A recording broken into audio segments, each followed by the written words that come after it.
Poursuivons notre lecture du journal de Sœur Faustine à partir du numéro 153.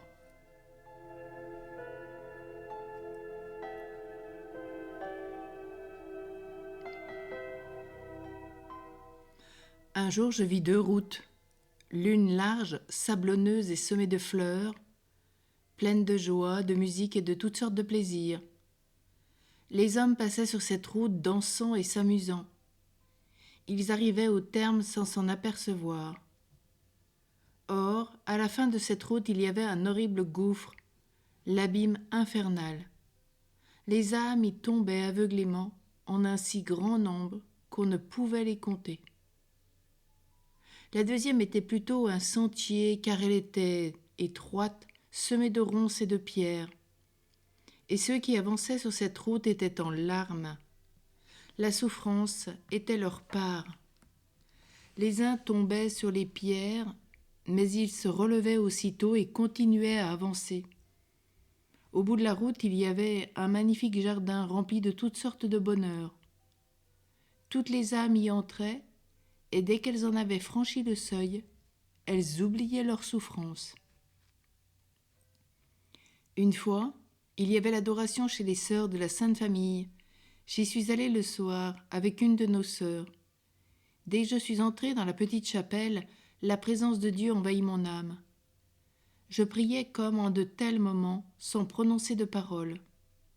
Soudain, je vis le Seigneur qui me dit « Sache que si tu négliges la peinture de ce tableau et toute l'œuvre de la miséricorde, tu devras rendre compte au jour du jugement d'un grand nombre d'âmes. » À ces paroles du Seigneur, la frayeur s'empara de moi. Je n'arrivais pas à me tranquilliser. Ces mots sonnaient à mes oreilles.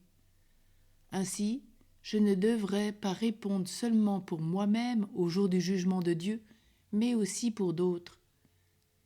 Ces mots se gravèrent profondément dans mon cœur. Rentrée à la maison, je suis allée chez le petit Jésus.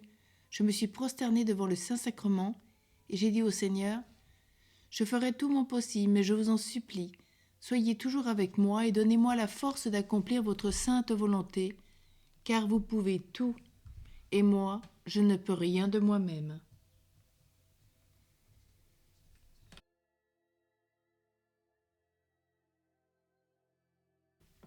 Il m'arrive depuis quelque temps que mon âme sente aussitôt quand quelqu'un prie pour moi. Et de même, si une âme désire, même sans le dire, que je prie pour elle, je le ressens aussi dans mon âme, au point que j'éprouve une certaine inquiétude, comme si quelqu'un m'appelait. Et quand je prie, je recouvre la paix. À un certain moment, je désirais beaucoup communier, mais j'avais un doute et je ne suis pas allée à la Sainte Table. J'en souffrais terriblement. Il me semblait que mon cœur éclatait de douleur. Tandis que j'étais occupée à mon travail, le cœur plein d'amertume, Jésus se trouva soudain près de moi et me dit « Ma fille, n'omets pas la Sainte Communion, à moins que tu saches que tu es tombée gravement. De plus, qu'aucun doute ne t'arrête pour t'unir à moi dans mon mystère d'amour. Tes menus faux disparaîtront dans mon amour comme un brin de paille jeté dans une grande fournaise. Sache que tu m'attristes beaucoup quand tu me délaisses dans la Sainte Communion. » Le soir, quand je suis entrée dans la petite chapelle, j'entendis « Ma fille, médite ces paroles. » Étant tombé en agonie, il priait plus instamment. Alors j'ai commencé à réfléchir plus profondément. Mon âme fut envahie par une grande lumière. J'ai reconnu qu'il nous faut beaucoup de persévérance dans l'oraison et que notre salut dépend souvent d'une prière bien difficile. J'étais à Kiers pour peu de temps pour remplacer une de mes sœurs. Or, un après-midi, passant par le jardin, je me suis arrêtée au bord du lac. Pendant un long moment, je restais là, pensive. Soudain, je vis Jésus près de moi.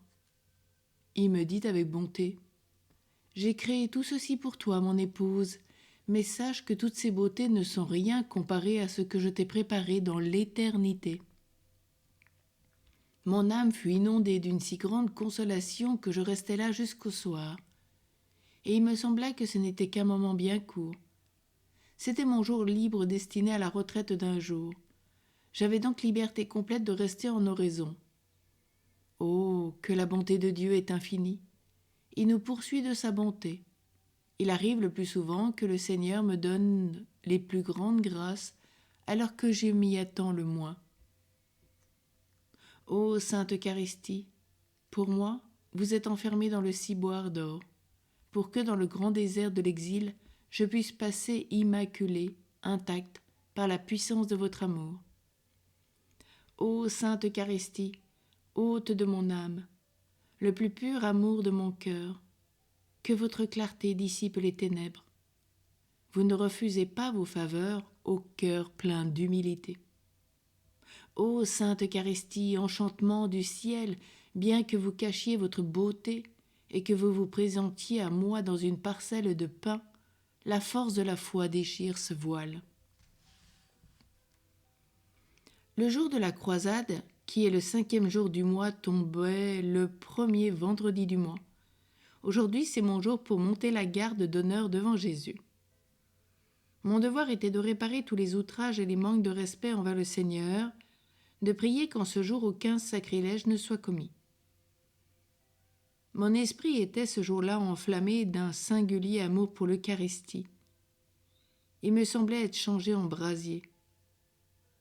Quand je m'approchais de la Sainte Communion et que le prêtre me donna Jésus, une seconde hostie s'accrocha à sa manche et je ne savais pas laquelle des deux je devais recevoir. Alors que je réfléchissais un instant, le prêtre impatient me fit de la main le signe de recevoir l'hostie qui me présentait. Dès que je l'eus reçue, l'autre tomba sur mes mains. Le prêtre continua à donner la Sainte Communion jusqu'au bout de la table de communion, cependant que moi je tenais Jésus sur mes mains pendant tout ce temps. Quand le prêtre revint, je lui présentai l'hostie pour qu'il la remette dans le ciboire, car après avoir reçu Jésus, je ne pouvais, avant de l'avoir consommé, dire que l'autre hostie était tombée. Mais pendant tout le temps où j'ai eu l'hostie en main, je ressentais une telle puissance d'amour que, dans toute la journée, je ne pus ni manger ni reprendre connaissance. J'ai entendu ces paroles venant de l'hostie. Je désirais reposer sur tes mains et pas seulement dans ton cœur. Et soudain, au même instant, je vis Jésus. Mais quand le prêtre s'approcha, je n'avais pu que l'hostie à nouveau. Ô Marie Vierge Immaculée, pur cristal pour mon cœur, vous êtes ma force, ô ancre puissante, vous êtes le bouclier, la défense du cœur pauvre. Ô Marie, vous êtes pure, incomparable, Vierge et Mère en même temps. Vous êtes belle comme le soleil sans tache, incomparable est votre âme. Votre beauté a charmé le regard du 3 fois saint.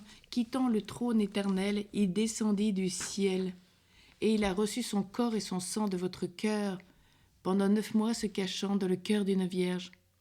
Ô Vierge Mère, personne ne concevra ceci, d'un infini, Dieu infini devint homme.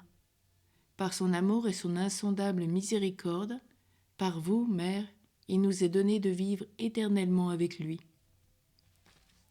Ô Marie, Vierge, Mère et porte du ciel, pour vous le salut nous est venu. Par vous, le salut nous est venu. De vos mains jaillit chaque grâce pour nous. Une fidèle imitation de vous peut seule me sanctifier. Ô Vierge Marie, le plus beau délice, votre cœur était pour Jésus le premier tabernacle sur terre. C'est parce que votre humilité était la plus profonde que vous êtes élevée au-dessus des cœurs angéliques et des saints. Ô Marie, ma douce mère, je vous rends mon âme, mon corps et mon pauvre cœur. Soyez la gardienne de ma vie, et particulièrement à l'heure de la mort dans le combat suprême. 1er janvier 1937. Jésus, Marie, Joseph. Jésus, j'ai confiance en vous. La carte du contrôle intérieur de l'âme, l'examen particulier, s'unir au Christ miséricordieux, la pratique, le silence intérieur, garder strictement le silence. La conscience. Janvier. Dieu est l'âme, le silence, victoire 41, chute 4, court acte de piété, et Jésus gardait le silence. Février. Dieu est l'âme, le silence, victoire 36, chute 3, court acte de piété, Jésus, j'ai confiance en vous. Mars. Dieu est l'âme, le silence, victoire 51, chute 2, court acte de piété, Jésus, enflammez mon cœur d'amour. Avril. Dieu est l'âme, le silence, victoire 61, chute 4, court acte de piété, avec Dieu je peux tout. Mai. Dieu est l'âme, le silence, victoire 92, chute 3, court acte de piété, dans son nom est ma force. Juin. Dieu est l'âme, le silence, victoire 64, chute 1, court acte de piété, tout pour Jésus. Juillet. Dieu est l'âme, le silence, victoire 62, chute 8, court acte de piété, reposez-vous Jésus dans mon cœur. Août. Dieu est l'âme, le silence, victoire 88, chute 7, court acte de piété, Jésus, vous savez. Septembre. Dieu est l'âme, le silence, victoire 99, chute 1, court acte de piété, Jésus, cachez-moi dans votre cœur. Octobre. Dieu est l'âme, le silence, victoire 41, chute 3, court acte de piété, Marie, unissez-moi à Jésus. Novembre. Dieu est l'âme, le silence, victoire, chute, court acte de piété, ô mon Jésus, miséricorde. Décembre. Dieu est l'âme, le silence, victoire, chute, court acte de piété, salut, vivante hostie. Année 1937. Exercices généraux. Jésus, Marie, Joseph. Ô très sainte Trinité, je désire adorer votre miséricorde par chaque souffle de mon être, chaque battement de mon cœur, chacune de mes pulsations. Je désire être toute transformée en votre miséricorde et être ainsi un vivant reflet de vous, Seigneur. Que le plus grand des attributs divins, votre insondable miséricorde, se déverse par mon âme et mon cœur sur le prochain. Aidez-moi, Seigneur, pour que mes yeux soient miséricordieux, pour que je ne soupçonne jamais ni ne juge d'après les apparences extérieures, mais que je discerne la beauté dans l'âme de mon prochain et que je lui vienne en aide. Aidez-moi, Seigneur, pour que mon oreille soit miséricordieuse, afin que je me penche sur les besoins de mon prochain et ne reste pas indifférente à ses douleurs ni à ses plaintes. Aidez-moi, Seigneur, pour que ma langue soit miséricordieuse, afin que je ne dise jamais de mal de mon prochain, mais que j'aie pour chacun un mot de consolation et de pardon. Aide-moi, Seigneur, pour que mes mains soient miséricordieuses et remplies de bonnes œuvres, afin que je sache faire du bien à mon prochain et prendre sur moi les tâches les plus lourdes et les plus déplaisantes. Aide-moi, Seigneur, pour que mes pieds soient miséricordieux, pour me hâter au secours de mon prochain en dominant ma propre fatigue et ma lassitude. Mon véritable repos est de rendre service à mon prochain. Aidez-moi, Seigneur, pour que mon cœur soit miséricordieux, afin que je ressente toutes les souffrances de mon prochain. Je ne refuserai mon cœur à personne. Je fréquenterai sincèrement même ceux qui, je le sais, vont abuser de ma bonté. Et moi, je m'enfermerai dans le cœur très miséricordieux de Jésus. Je tairai mes propres souffrances, que votre miséricorde reposent en moi, Seigneur. Vous m'ordonnez vous-même de m'exercer aux 3 degrés de la miséricorde. Le premier, l'acte de charité, quel qu'il soit. Le second, la parole miséricordieuse. Si je ne puis aider par l'action, j'aiderai par la parole. La troisième, la prière. Si je ne peux témoigner la miséricorde ni par l'action ni par la parole, je le pourrai toujours par la prière. J'envoie ma prière même là où je ne puis aller physiquement. Ô Jésus, transformez-moi en vous, car vous pouvez tout. Ici, 4 pages sont restées libres. Varsovie 1933, probation avant les vœux perpétuels. Jésus, Marie, Joseph. Lorsque j'appris que je devais partir pour la probation, mon cœur fut empli de joie à la perspective d'une telle grâce, mes vœux perpétuels. Je suis allée devant le Saint-Sacrement et je me suis plongée dans l'action de grâce. J'ai entendu. Mon enfant, tu es mon délice, tu es le soulagement de mon cœur. Je t'accorde autant de grâce que tu es capable d'en supporter.